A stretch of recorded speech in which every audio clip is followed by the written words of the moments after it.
the Dixie Fire exploding overnight, engulfing the entire town of Greenville. Home after home looks like this one, reduced to rubble. Flames eviscerating buildings, turning the town into a terrifying hellscape. It's now covering 278,000 acres and forced some 15,000 more people to flee on Tuesday. More than 96 large fires burning in 14 states now. The Forest Service calling it a national crisis. The 2021 fire season already outpacing last year's, which was the most destructive fire season on record. But with more than twice as much scorched earth compared to this same time last year, tonight, a record already on track to be broken. The drought now threatening the drinking water supply for some 25 million residents. This is just a small preview of what's coming. Our infrastructure is clearly not capable of handling this. We are going to deal in a very big way with climate, including the creation of a civilian climate corps. We are investing tens of billions of dollars. We're going to give hundreds and hundreds of thousands of young people who believe passionately in the need to reverse climate change the opportunity to earn good pay and get an educational benefit as well to help us combat climate change. So far this year, there have been $8 billion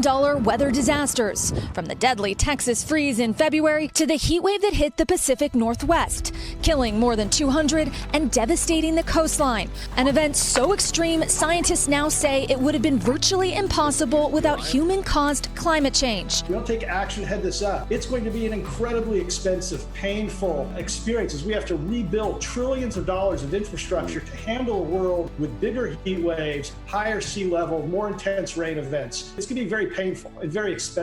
Our civilian climate corps would update and modernize and expand on the concept of the New Deal era Civilian Conservation Corps. The original Civilian Conservation Corps under FDR was the largest peacetime mobilization of young Americans in American history. The CCC is all about livable wages with benefits, on-the-job training from local unions, sweat equity that builds racial, moral, and political equality, work that rebuilds the economy and saves the planet all at the same time. This is not a pipe dream, and this is not some progressive vision that is quote-unquote unrealistic.